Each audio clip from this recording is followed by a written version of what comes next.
Bonsoir François-Louis Bourneau. Bonsoir cher Rémi André. Oula non, cher Philippe David. Alors non, attendez, franchement, on n'a pas la même pilosité ni sur le crâne ni sur la barbe. Là, je franchement, plaisante.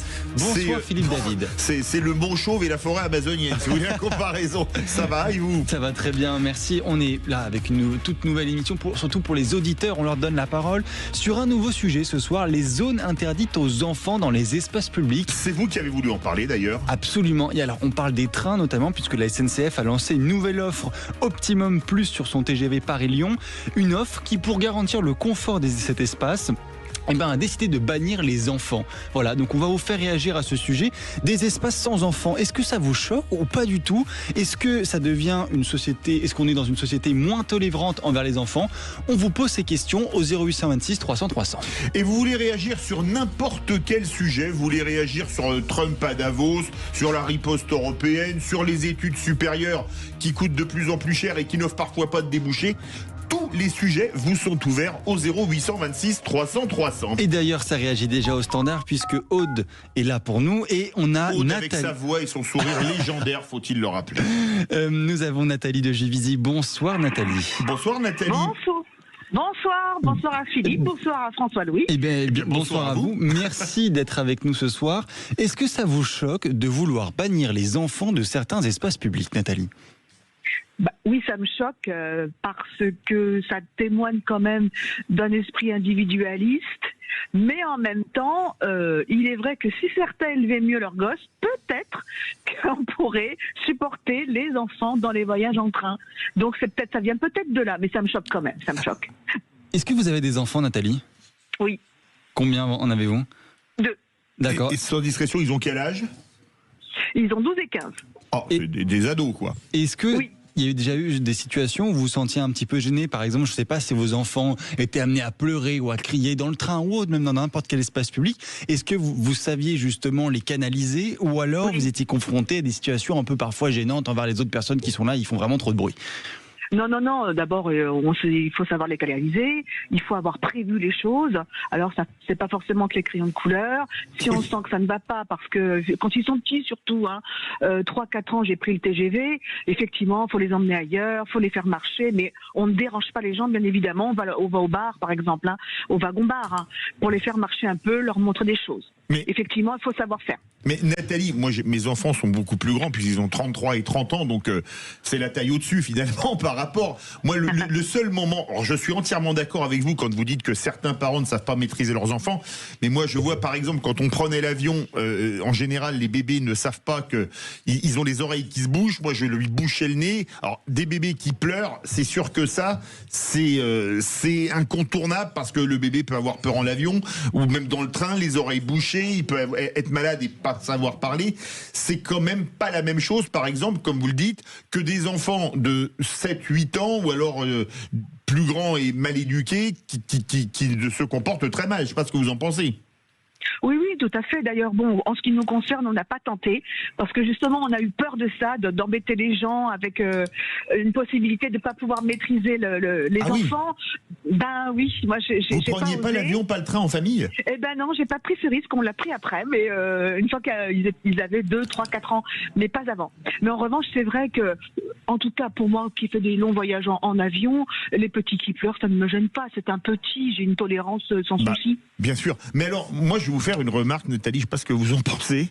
Vous me disiez des enfants que les parents ne savent pas maîtriser. Ça, j'en ai vu, c'est insupportable. Mais moi, j'ai vu souvent des adultes qui ne savaient pas se maîtriser non plus, qui parlaient fort, qui se croyaient tout permis, qui passaient leur coup de téléphone sans aller dans le couloir. Et c'est bien, au moins on a toute la conversation, on sait de quoi retourne leur vie. Est-ce que c'est pas largement plus insupportable pour vous? Complètement. Ce qu'on peut accepter de la part d'un enfant, on ne l'accepte pas de la part des adultes. C'est évident. Mais oui, allez-y. Non, c'est évident. C'est hypodermique. Quand je vois ça, c'est hypodermique.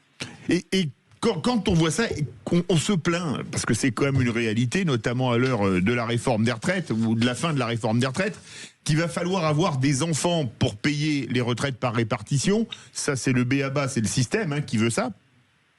Est-ce que c'est pas quand même entre les wagons où on peut plus mettre d'enfants, les hôtels où on peut plus mettre d'enfants, les clubs où on peut plus aller avec ses enfants, est-ce que c'est pas quand même un très mauvais signal qui est envoyé ? C'est un très mauvais signal. Et puis on peut rajouter aussi les soirées entre copains où maintenant on nous a dit no kids. Donc c'est les no kids parties. Donc on se voit plus du coup. Non. Donc il vous manque quelque chose, oui. Ah oui. Ah non mais. Et les mariages no kids. Les mariages no kids, alors ça m'est jamais arrivé. Ça m'est arrivé, donc je suis furieuse, donc on ne se parle plus. Je vais parler anglais, j'en ai déjà vu des no pets, c'est-à-dire pas d'animaux domestiques, mais des no kids, ça j'avais encore jamais no vu. Pas no pens, attention, pas no pens. Non, un mariage où vous n'avez pas de cadeau, no pens, ça marche pas, vous passez pour un radin. Nathalie, restez avec nous, on a Jérôme de Pau qui est là à l'antenne. Bonsoir Jérôme. Bonsoir Jérôme. Bonsoir à vous. Bienvenue dans Les Vrais Voix font parler la France. Alors, est-ce que vous trouvez ça scandaleux justement des espaces qui interdisent les enfants, notamment dans les trains par exemple, puisqu'on en parle? Je pense que c'est un fait de société où on est rentré en fait dans un individualisme égocentrique et communautariste. En fait, tout se résume, c'est-à-dire que les gens ne se supportent qu'eux ou leur petit groupe, mais ne supportent plus l'ensemble de la population, de la communauté. Voilà. Donc pour moi, non, c'est pas étonnant. On dit vraiment là-dedans. De toute façon, l'homme est unique. Mais ça va malheureusement aussi avec le wokisme. Hein, désolé de parler de ça. Mais on est égocentré. On ne pense qu'à soi et on ne regarde pas l'autre finalement. Et voilà, on est tous les uns à côté des autres et puis les uns avec les autres. Donc non, ça m'étonne même pas. Mais est-ce que quelque part, je vais vous laisser échanger avec Nathalie d'ailleurs, est-ce que c'est pas quelque part un changement de civilisation? Moi je me rappelle à l'époque, avoir un enfant c'était génial, moi j'avais mes bébés, alors je les adorais, je les portais dans un kangourou, ils disaient qu'elle est mignonne, qu'elle est mignon, alors oui, arre, vous voyez ce que je veux dire, on est toujours un peu gâteux de toute façon, hein. Et alors le jour où on devient grand-père, j'en parle même pas. Regardez un truc simple, dans les années 80, toutes les mères de famille, moi j'ai grandi dans une cité HLM et dans une résidence HLM, toutes les mères de famille avaient un œil sur les gamins, même quand c'était pas les leurs. Oui. À l'heure d'aujourd'hui, t'as un gosse, il peut s'éclater la tronche, la daronne, elle s'en fout si c'est pas le sien. Elle passe devant, elle le regardera même pas. Donc oui, on est dans un changement de civilisation, on est dans l'égocentrisme pur, de toute façon c'est ce qu'on nous amène aussi dans le consumérisme, tout est lié. Tout est lié. Nathalie, vous êtes d'accord avec ce que dit Jérôme, entre l'Essonne et les Pyrénées-Atlantiques ? Ah oui, ça se rejoint, même si c'est pas forcément à côté, mais ça se rejoint tout à fait. Je suis parfaitement d'accord. Mais c'est vrai que moi je me souviens quand j'étais jeune papa, mais même quand j'étais enfant, on avait toujours, moi ça me vient à l'esprit en parlant dans les vraies voix font parler la France, c'est que quand on avait des gamins, on avait toujours, quand ils faisaient un sourire, oh qu'est-ce qu'il est mignon, qu'est-ce qu'il est mignonne. J'ai l'impression qu'aujourd'hui ça a disparu, oui ou non? Complètement. Disons qu'on supporte plus l'autre, quoi. Voilà, on supporte plus l'autre. Mais vous avez déjà été, je vais dire, victime, Jérôme, comme Nathalie, de soirées no kids? Ah ben moi oui. Et vos amis vous disent comment? Bon, vous venez, mais sans les gosses, trouver une babysitter. Oui, tout à fait. Ils nous disent, vous venez sans les gosses, parce que eux ont levé les leurs, ils sont un peu plus grands. Donc vous venez, on s'enquiquine pas avec les gosses. Oui, mais bon, non. Enfin, j'ai pas fait des gosses pour les laisser à la maison. Hein. Oui.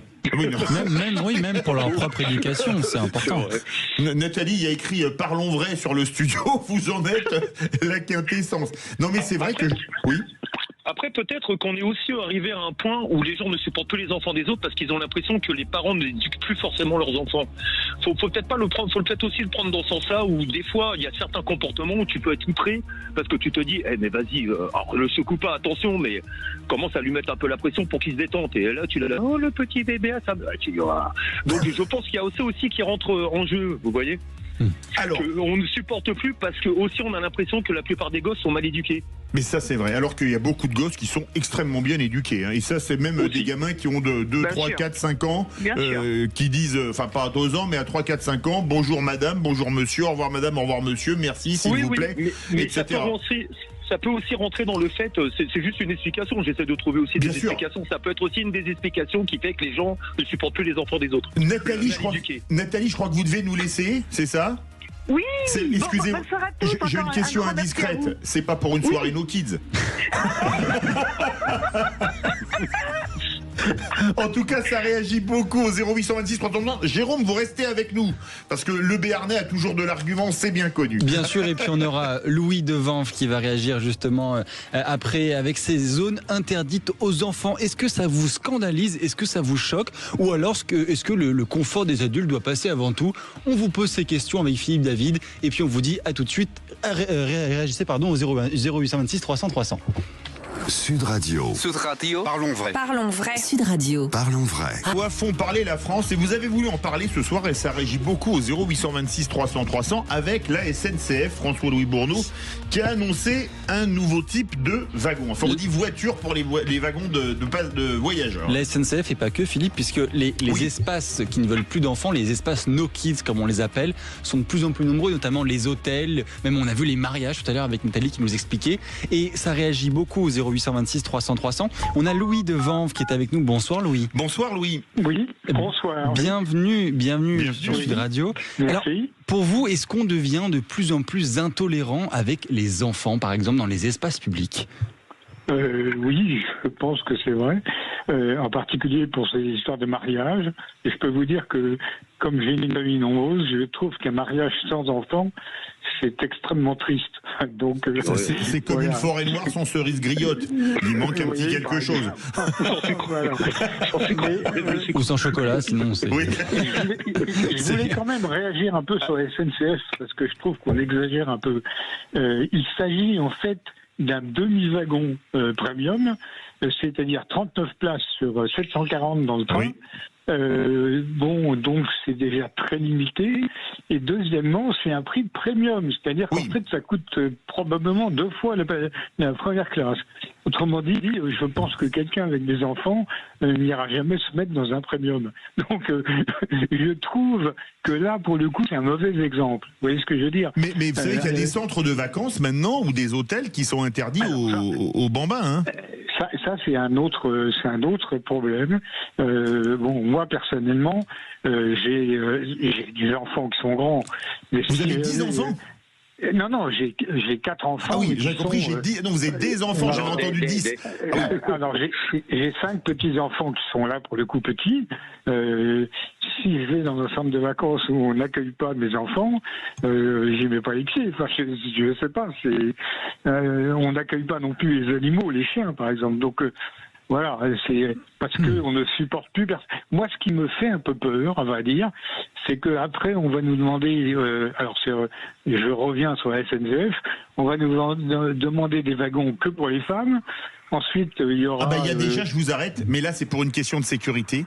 Il y a des trains de nuit, donc des trains couchettes, avec des wagons réservés uniquement aux femmes. Oui, alors pour des trains couchettes, ça peut se comprendre à la rigueur. Là, c'est pour une question de sécurité. Maintenant, vous verrez que ça ira plus loin. On aura des wagons pour les musulmans, des wagons pour les noirs, des wagons pour les blancs. C'est absurde. C'est absurde. Enfin, je veux dire, on est une société dans laquelle, il y a toutes sortes de gens. Donc, moi, je ne suis pas d'accord avec cette sélection. Alors, on n'ira pas aussi loin que ça, comme vous le disiez. Je pense à terme de boutade. Mais c'est vrai que c'est assez fou, François-Louis. Ça réagit énormément au standard. Louis, restez avec nous. On a Fred de Marseille. Bonsoir, Fred. Bonsoir, Fred. Oui, bonsoir. Vous semblez dire qu'on est dans une société d'enfants rois, d'enfants pourri gâtés. Expliquez-nous. Écoutez, aujourd'hui, moi je suis quelqu'un qui voyage beaucoup et qui suis beaucoup dans les hôtels, voire même dans les domaines. Aujourd'hui, les parents ne peuvent pas tenir leurs enfants. Attendez, on vous entend très mal, Fred. Ouais, pas très bien. Oui, vous m'entendez? Alors mettez bien, pas d'oreillette, pas de, comment ça s'appelle, de Bluetooth, vous mettez le téléphone juste contre l'oreille.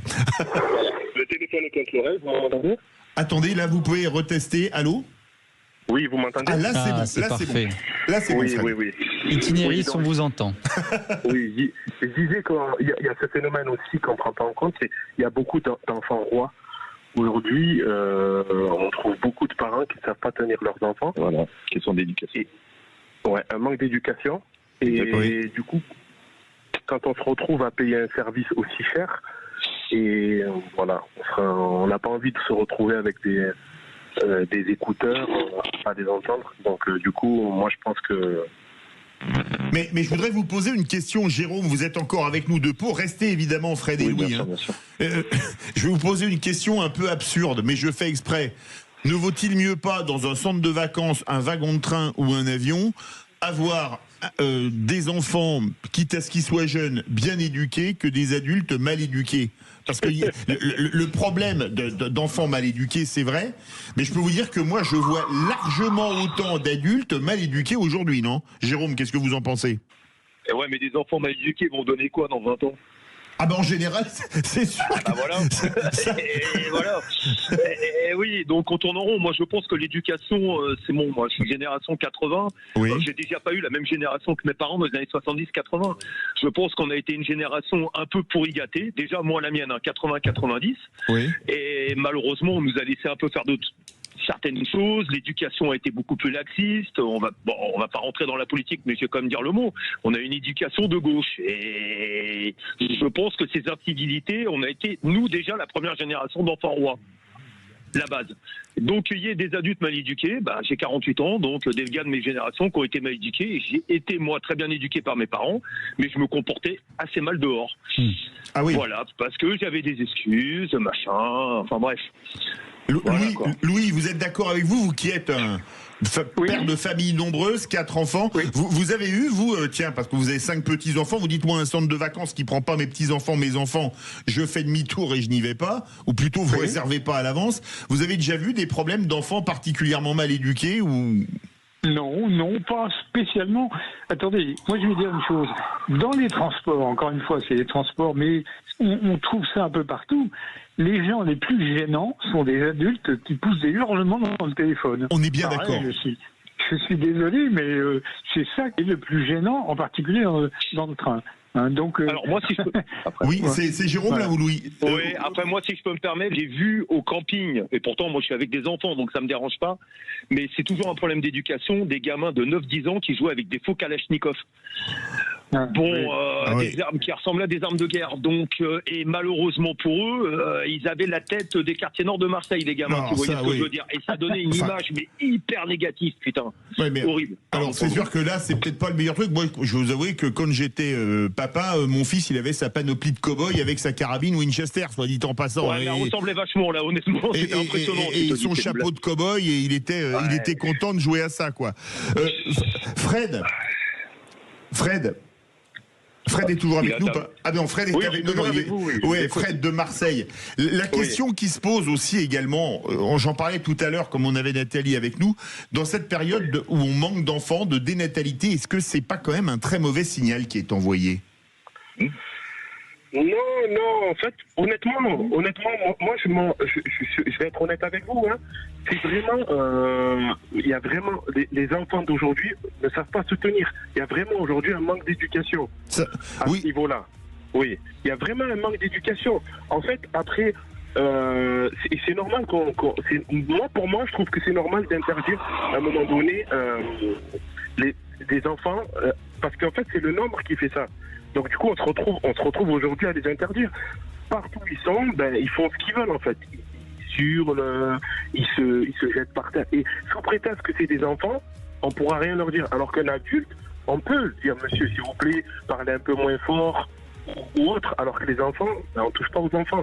Si l'éducation elle a été mal faite, on va commencer à dire non, mais c'est un enfant, il faut comprendre. On doit comprendre en fait, puisque c'est un enfant en fait.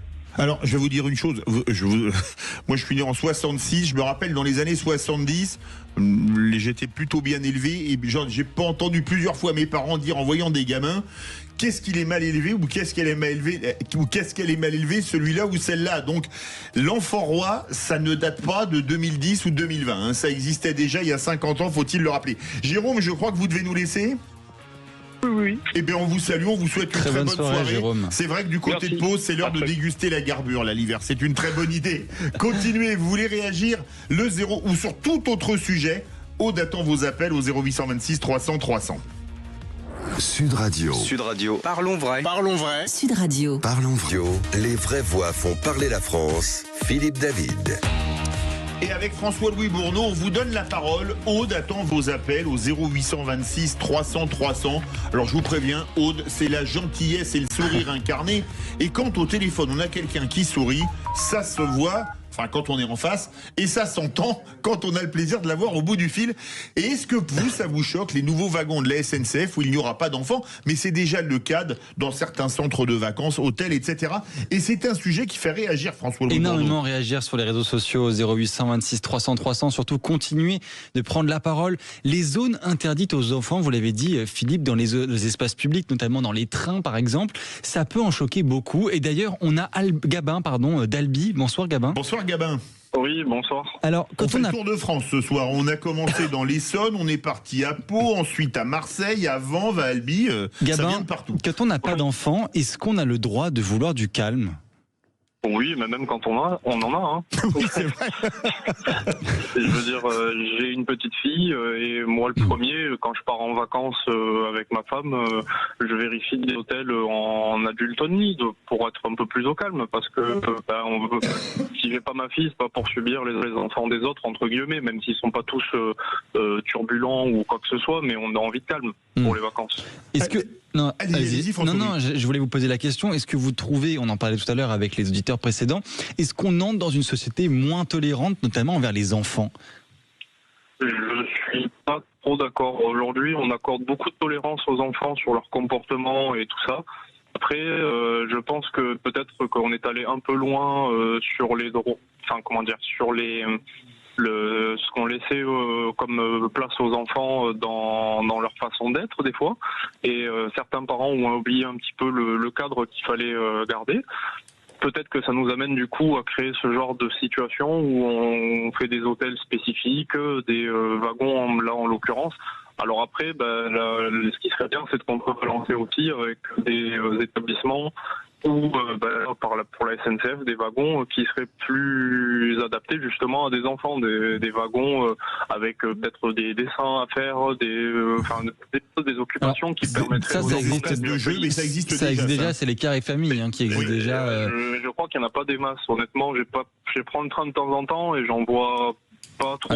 Il y en a. Gabin, il y a Louis de Vanves qui est toujours avec nous. Louis, vous êtes d'accord avec ce que dit Gabin? Oui, tout à fait, oui. Alors, je crois que Gabin a un petit ou une petite fille, je sais pas. C'est ça, vous avez une petite fille, c'est ça, Gabin?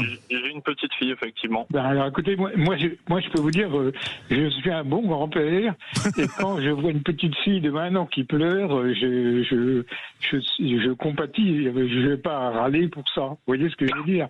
Bien sûr. Et voilà, je suis quelqu'un de bien élevé, si j'ose dire, et vraiment une petite fille de 1 an qui pleure, qu'est-ce que vous voulez, c'est une petite fille de 1 an qui pleure, c'est tout. Vous avez été témoin, parce que ce qui est amusant quand même dans cette émission, c'est qu'on nous parle souvent des enfants rois qui sont mal éduqués. Vous avez été témoin, par exemple, dans un club de vacances ou dans un hôtel, de gosses tellement mal éduqués que vous avez réduit votre séjour, ou vous avez été faire un scandale à la direction de l'hôtel. On attend vos témoignages au 0826 300 300, parce que c'est quand même un vrai sujet. Absolument, Philippe, un vrai sujet, et surtout si ça vous choque, parce que ça peut en choquer beaucoup, dites-le nous. Gabin, votre petite fille de 1 an, bon, elle fait peut-être ses nuits ou pas, 1 an, c'est pas toujours le cas. Vous avez déjà pris le train ou l'avion avec elle? Non, pour le moment, on évite un peu, honnêtement, parce que justement, quand on parle comme disait Louis, votre auditeur, au niveau éducation, justement, on est bien éduqué, donc on est tolérant envers les enfants des autres, mais ça passe aussi par être tolérant avec le fait qu'il y ait des gens, je sais que ça peut déranger. Bon là, la mienne, vous voyez, je suis en voiture, elle dort. Ça fait 2h30 de route qu'on est en train de faire, et je sais que là, elle en a marre un peu, alors quand elle va se réveiller, elle va râler. On peut pas y faire grand-chose, c'est ses besoins, donc on essaie de la calmer, mais bon, je comprends que pour certaines personnes, c'est plus irritant. Donc on essaie les transports en commun, on fait attention pour l'instant, puis on n'a pas eu trop besoin, je préfère attendre qu'elle soit un peu plus grande pour profiter des vacances. Gabin, si vous partez en voiture et que vous voulez faire un test de sociabilisation de votre fille, faites Blablacar. Vous la mettez dans votre voiture, vous prenez les gens qui montent et vous verrez comment votre fille se comporte avec eux et comment ils se comportent avec elle. François-Louis. Merci beaucoup, Gabin. Moi, je voulais vous poser une dernière question. Justement, qu'est-ce que vous faites pour garder le plus possible votre jeune fille au calme, pour essayer de la divertir, essayer de l'endormir? Quelles sont les petites techniques de papa quand c'est comme ça?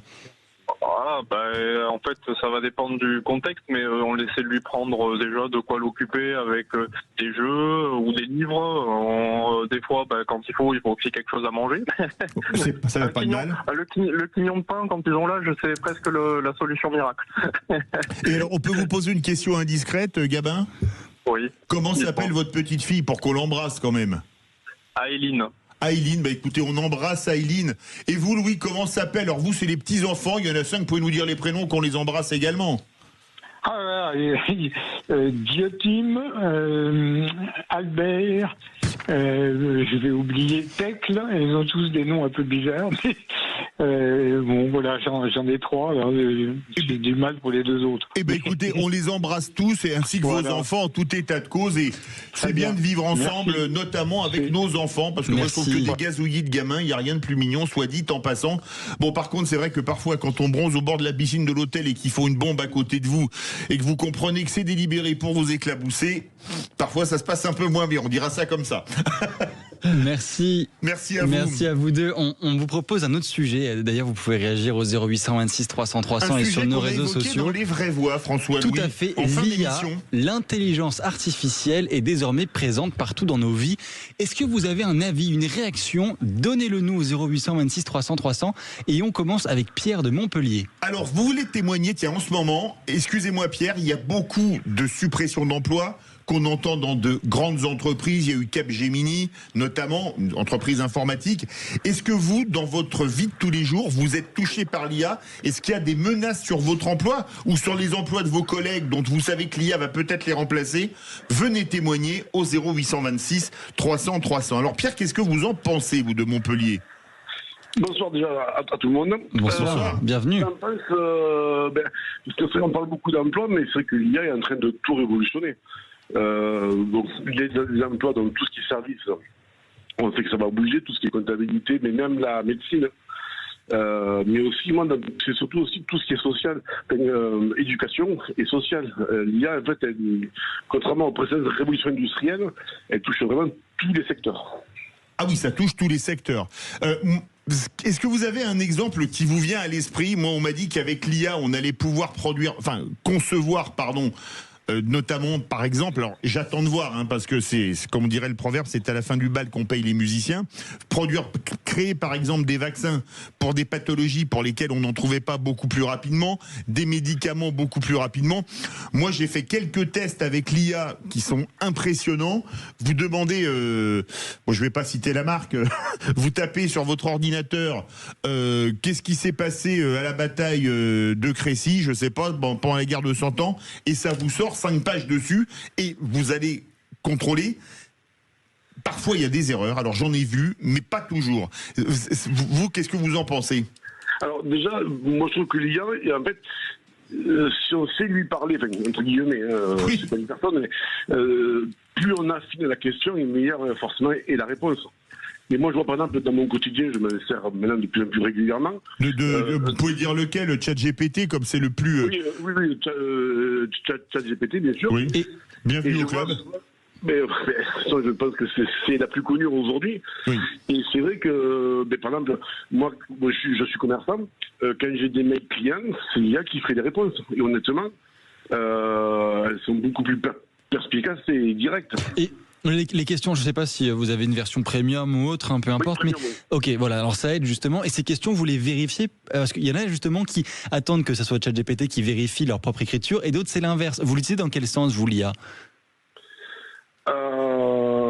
C'est-à-dire moi, je veux carrément, exemple que par exemple, quand j'ai un mail d'un client qui arrive, je recopie le mail et elle me fait la réponse entière. Alors je lui dis ce que je veux en termes de réponse entre guillemets, c'est-à-dire est-ce que je change le produit, et en fait elle arrive à convaincre les gens et à rédiger d'une manière. Même souvent quand les mails sont parfois un peu salés, si je peux dire. C'est-à-dire quand c'est une réponse. Elle arrive à garder son calme. Mais Voilà. je voudrais vous poser une question. Moi, je me souviens d'une affaire qui avait fait grand bruit en Italie, il y a à peu près, je sais pas, 1 an, 2 ans, où un avocat avait préparé sa plaidoirie avec l'IA et que l'IA lui avait sorti des articles de loi qui n'étaient pas les bons.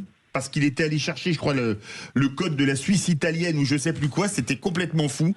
Et il s'était fait démonter au tribunal, évidemment par les juges, et après par son client. Vous avez jamais eu de problème, notamment avec les réponses que vous faites par IA ? Alors, c'est vrai que je les relis quand même. Hein. Vous les relisez quand même, Ah, oui. Oui, mais c'est vrai que c'est quand même un gain de temps. Mais même un truc tout bête, hein, moi je vois par exemple quand j'ai un compte rendu financier à faire, je mets carrément les bilans en PDF à l'intérieur. Oui. Et ça vous sort une analyse, mais digne d'un expert comptable. Et même des fois beaucoup plus pointue même. Hein. Vous faites de l'analyse de bilan. Alors ça, j'avoue que je l'ai jamais fait d'analyse de bilan avec l'IA. Et comment vous faites ? Vous mettez votre bilan, votre compte de résultat, votre actif, votre passif, vous faites comment ? Vous donnez à ChatGPT de faire une analyse de votre entreprise ou la valeur financière, ou peu importe. Vous mettez en pièce jointe le ou les bilans de l'année précédente ou des dernières années. Et ça vous fait une synthèse chiffrée, je vous garantis, qui est digne d'un grand expert comptable. Ah oui, alors ça, j'ai jamais essayé. Il va falloir que j'essaye parce que c'est absolument impressionnant. Parce que là, je peux vous dire que certaines professions risquent d'avoir des soucis. Alors peut-être pas les avocats, vu l'exemple que j'avais pris en Italie, mais là, c'est quand même complètement fou. Restez avec nous, Pierre de Montpellier. Vous êtes confronté à l'IA dans votre vie de tous les jours. Vous avez entendu dire que dans votre boîte ou dans la boîte d'un ami ou d'un membre de votre famille, l'IA allait changer profondément les choses. Ça a déjà changé profondément votre vie. Venez témoigner au 0826 300 300. Sud Radio. Sud Radio. Parlons vrai. Parlons vrai. Sud Radio. Parlons vrai. Les vraies voix font parler la France comme tous les soirs du lundi au jeudi de 19h à 20h en compagnie de François-Louis Bourneau. On a parlé de la tendance en bon français No Kids à votre demande et maintenant on parle de l'IA à votre demande et il y a beaucoup de choses à dire sur l'IA mais il y a d'autres sujets dont on peut parler. Bien sûr, juste après on vous posera cette question au sujet du 1er mai. Le débat s'invite. Vous, auditeurs, pensez-vous qu'il faut mettre fin au 1er mai ? Faut-il supprimer ce jour férié ? Vraie ou mauvaise bonne idée ? On vous laisse réagir au 0826 300 300. Vous voulez un début de grève générale, François-Louis Bourneau ? Ah oui. Comme ça, s'il y a une grève générale, on saura qui est le fautif. On retrouve Pierre quelques instants. Pierre, vous nous avez appelé donc pour parler de l'IA. On en parlait à la fin des vraies voix. C'est amusant parce qu'il y a un dossier qui a été fait par le Figaro Immobilier pas plus tard qu'hier. Et je vous rappelle qu'on parle souvent immobilier le week-end sur Sud Radio, notamment avec On parle IMO, Sylvain Lévy-Valency. Et il y a un dossier qui dit selon l'IA, ma maison vaut 850 000 euros. Pourquoi vous m'en proposez 720 000 ? Quand vous parliez des analyses de bilan qui étaient très bonnes, faites par ChatGPT version payante, mais quand on lit ça, ça pose quand même question, non ? Oui. Après, dans l'immobilier, ce qu'il y a, c'est qu'il y a la situation, il y a beaucoup de critères qui rentrent en compte et que je pense que l'IA ne gère pas encore. Une analyse d'un bilan, c'est quand même beaucoup plus simple, entre guillemets. Parce que là, c'est sur une base chiffrée, quoi. Oui. Mais est-ce que vous pensez, par exemple, que vous, dans certains secteurs aujourd'hui, vous pourriez vous passer de l'IA ? Honnêtement, là, ce serait compliqué. Ce serait compliqué ? Je m'en sers de plus en plus. Oui. Et aujourd'hui, vous en servez de plus en plus. Et surtout, donc, pour les analyses de bilan, vous en servez pour quoi d'autre encore ? Moi, j'ai un site e-commerce hein, et ça me réalise toutes les fiches produits. Ah, vous faites toutes vos fiches produits ? Oui, en plusieurs langues. En plus, la traduction est parfaite. Ah oui. Moi, je conçois en Espagne, etc. Donc, honnêtement, même les mails, les traductions sont instantanées. Ça gère vraiment tout. En fait, pour 20 euros par mois, ça remplace pratiquement un employé, quoi. Ah oui, mais parce que je sais que pour faire des notices, j'ai traduit des notices pendant des années. Je peux vous dire que là, si j'avais pu me faire remplacer par l'IA, c'était tellement saoulant de faire de la traduction pendant 1 mois ou 3 semaines, parce que c'était que des notices hyper techniques, et il n'y a vraiment pas de problème dessus. C'est bien ficelé, c'est bien. Honnêtement, oui. Vos clients espagnols vous disent pas, écoute, là ton truc, c'est vraiment pas ce qu'il faut, quoi.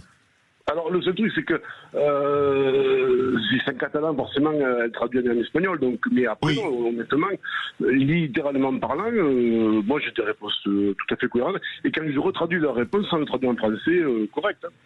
Ah oui, c'est quand même impressionnant. Et donc vous observez pour la compta. Alors moi j'ai lu plein de choses sur l'IA, notamment que aujourd'hui certains métiers risquaient carrément de disparaître. Alors quand on parle des suppressions de postes, notamment dans des grosses entreprises, même très grosses entreprises comme Capgemini, a priori toutes les suppressions ne sont pas dues à l'IA. Alors c'est sûr qu'après il y a tout un tas de possibilités, La conjoncture économique, un bilan qui est mauvais et l'entreprise est obligée de licencier parce qu'elle s'est pris un gros impayé d'un client qui avait fait faillite, par exemple. Les causes sont multiples.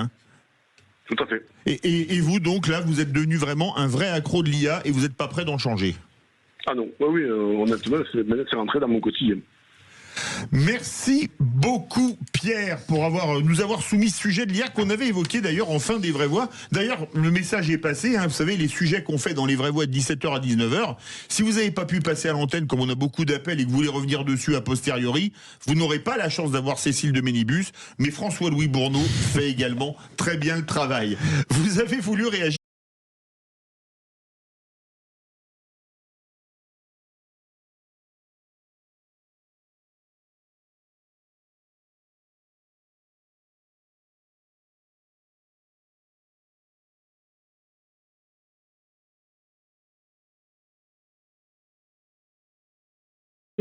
Voir les opportunités qu'on peut essayer de développer. Alors, est-ce que c'est un outil dont vous savez de plus en plus, ou vous l'avez vu arriver, vous dites tiens c'est curieux, je vais l'utiliser. Est-ce que c'est utile pour vous, peut-être même rentable, je sais pas? Alors rentable, moi ça remplace pas quelqu'un, mais je me sens moins seule en tant que chef d'entreprise. J'ai un partenaire en fait. Ah oui, d'accord.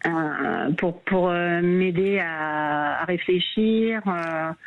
À décider. Bon, c'est moi qui décide avec mon mari au final, mais voilà, ça nous fait gagner du temps sur le choix des options, pour nous alerter sur des lignes de bilan, sachant qu'on voit quand même le comptable, mais ça permet d'avoir un double avis, comme on dit. C'est ça. Et quand vous êtes boulangère, vous n'avez pas à vous plaindre. L'IA ne vous a jamais mis dans le pétrin. Il répond pas toujours à mes attentes parce que des fois des trucs tout simples il me le fait pas, donc mais je ne suis pas être dans le pétrin à cause de l'IA, non, ça va. Je vois le regard de François-Louis, de Maxime, d'Aude et d'Antonin, ils ont envie de me mener à la baguette, je sais pas pourquoi. Oh là là, Philippe. Avec la boulangerie, les petites phrases.